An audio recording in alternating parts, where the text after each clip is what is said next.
আবারও চলে এসেছি প্রিয় গোলাপ গ্রামে। ভিডিওটা ফুল দেখবেন তাহলে বুঝতে পারবেন আজকে কি কি স্ট্রাগল করলাম এইখানে। যে আজকে গোলাপ ফুল পছন্দ বলে শুধু এইখানেই যাই এত কষ্ট করে। আর এইবারের ফুলের দাম ছিল একটু কম। সবকিছু বলে দিব ভিডিও ডিটেলস এর সাথেই থাকুন। আসসালামু আলাইকুম এভরিওয়ান, ওয়েলকাম টু গোলাপ গ্রাম। কোনায় কোনায় গোলাপ ফুলের বাগানে যেতে হলে আপনাদেরকে আসতে হবে আশুলিয়ার বিরুলিয়াতে।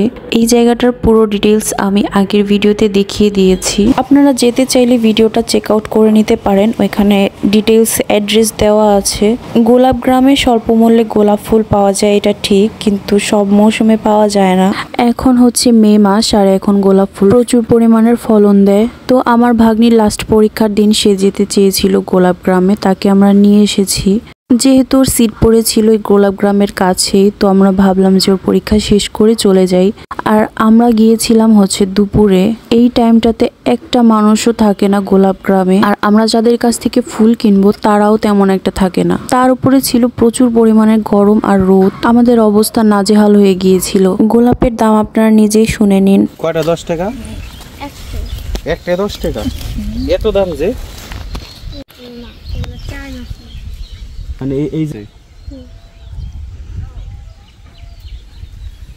চায়নার দেশে এটা পার্থক্য কিরকম? কাটা নাই একটা দেখো তো আমারে।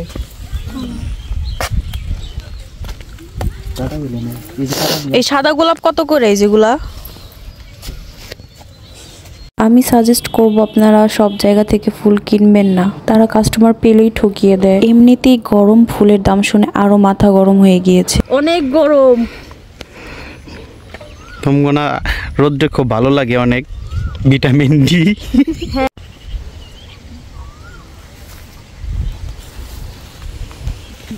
পুরা দুপুরের ভিতরে কি একজনের তেল রে ভাই, দুপুরের ভিতরে গোলাপ তেল। হ্যাঁ গোলাপ, আমি আসছি ইচ্ছা করে, আমি আসছি, তুমি নিয়ে আসছো।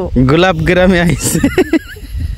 এই ফাটা রোদের মধ্যে দুপুরে গিয়ে যে আমরা জীবিত আসতে পেরেছি এইটাই অনেক। আমার জামাই তো শুধু বলছিল যে আমি নাকি অজ্ঞান হয়ে যাব, কারণ প্রচুর পরিমাণে রোদ ছিল। আমরা গিয়েছি দুপুর 1টায়, কিচ্ছু চোখে দেখা যাচ্ছিল না। তার উপর উল্টাপাল্টা দাম চেয়েছে ফুলের। ওই উল্টাপাল্টা দামের জন্য পিচ্চির কাছ থেকে আর ফুলই কিনি নেই।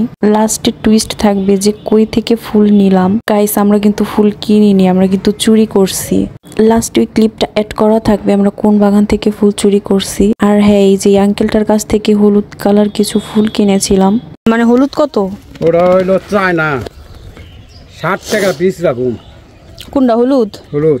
আর সাদা? আর ওই যে চাইছে 10 টাকা করে।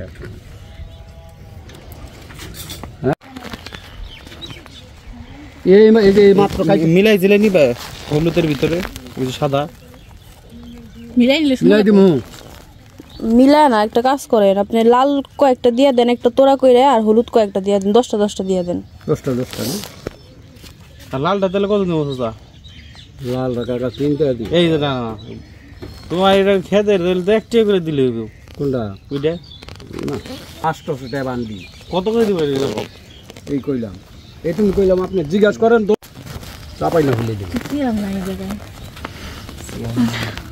চেয়ার বাবা রে নাই রে। 5 টাকা কইরা? হ্যাঁ 5 টাকা করে। আর বেশি দেবো? না 5 টাকা। হ্যাঁ 5টা। 5টা কইরে দেন। 5টা হয়েছে, বেশি দিয়ে দেবো? না থাক। আপনি যদি ফ্রি দেন তাহলে দিয়ে দেন। একটা ফ্রি দিয়ে দেবো, সমস্যা। আমার ক্ষেতের জিনিস। কয়টা দেবো হলুদ? 5টা করেন।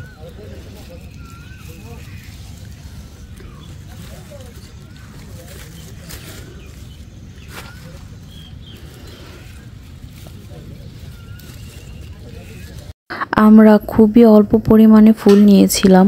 আমি 10টা, আমার ভাগ্নি 10টা ফুল নিয়েছি, কারণ শুধু শুধু ফুল নিলে বাসায় নষ্ট হয়ে যায়। এই কারণে ফুলই নেইনি তেমন একটা। ইচ্ছে ছিল যে বাগানে ঢুকবো, কিন্তু প্রত্যেকটা বাগানে তালা দেওয়া ছিল আর মালিকও ছিল না পাশে। আর দুপুর টাইমে আমাদের জন্য কে বা বাগান খুলে রাখবে। দিক দিশা না পেয়ে অনেকক্ষণ ঘোরাঘুরি করেছি যে কার বাগানে ঢুকবো, কিন্তু কেউই ছিল না। যাই হোক, 2জনই ছিল, আর তারা এক্সট্রিম লেভেলের দাম চাচ্ছিল বাগানে ঢোকার জন্য। তারপর একটা গাছের নিচে বসে আমি কিছু ভিডিও ক্লিপ নিয়েছি। আর আমার হাজবেন্ড অনেক বেশি টায়ার্ড হয়ে গিয়েছিল, ও গাছের নিচে ছায়ায় বসে একটু রেস্ট নিচ্ছিল। এই ক্লিপগুলো নিয়েছি আমার ভাগ্নিকে দিয়ে। আর ওই পাশের গাছের নিচে একটা লোক গোলাপের চারা বিক্রি করছিল, এখান থেকে গোলাপের চারাও কেনা যায়। নেক্সট টাইম গিয়ে আমি চারা কিনে নিয়ে আসবো, আমার এত কিছু খেয়াল ছিল না গরমে। এবার আসি আসল টুইস্টে। এই যে ভরপুর ফুলের বাগানটা দেখতে পাচ্ছেন, বাস্তবে কিন্তু এখানে প্রচুর পরিমাণে ফুল, দেখলে একদম চোখ জুড়িয়ে যায়। ক্যামেরায় তেমন একটা বোঝা যাচ্ছে না, একদম মন জুড়ানোর মতো বাগান।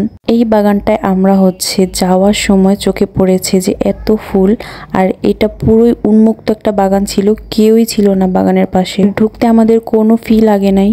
এই বাগানটা যায় সে নিজেও হয়তো বা জানে না যে এখানে এতগুলো ফুল ফুটে আছে, আর সেগুলো কেটে কেটে বিক্রিও করছে না, ফুলগুলো শুকিয়ে শুকিয়ে মারা যাচ্ছে।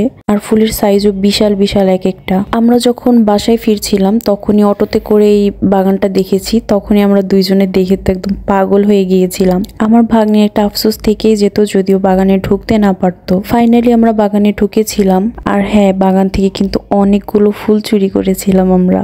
পরে আফসোস করছিলাম যে এতগুলো টাকা দিয়ে আমরা ফুল কিনলাম, না কিনলেই তো ভালো হতো, আরো কিছু চুরি করে নিয়ে যেতে পারতাম। আমরা এন্ট্রি ফি দিয়ে যে বাগানগুলোতে ঢুকে থাকি, সেই বাগানেও এত পরিমাণে ফুল থাকে না। এখানে ফ্রিতে যে বাগানটাতে ঢুকতে পেরেছি, প্রচুর প্রচুর পরিমাণে ফুল ছিল, ক্যামেরায় কিচ্ছু বোঝা যাচ্ছে না, বাস্তবে অনেক সুন্দর লাগছিল। আর বাগানটার সাইজও ছিল বিশাল বড়, দুই চোখ যেদিকে যাবে ওই দিক পর্যন্তই হয়তোবা বাগানটা ছিল। আর গাড়িতে করে যাওয়ার সময় দেখছিলাম অনেকটা জমি নিয়ে বাগানটা করা হয়েছে, তবে কেউই হয়তোবা এখান থেকে ফুল তুলে বিক্রি করে না, শুধু শুধু এমনি পড়ে থাকে। আমি তো 7-8টার মতো চুরি করেছি, আর আমার ভাগ্নিও করেছিল কয়েকটা।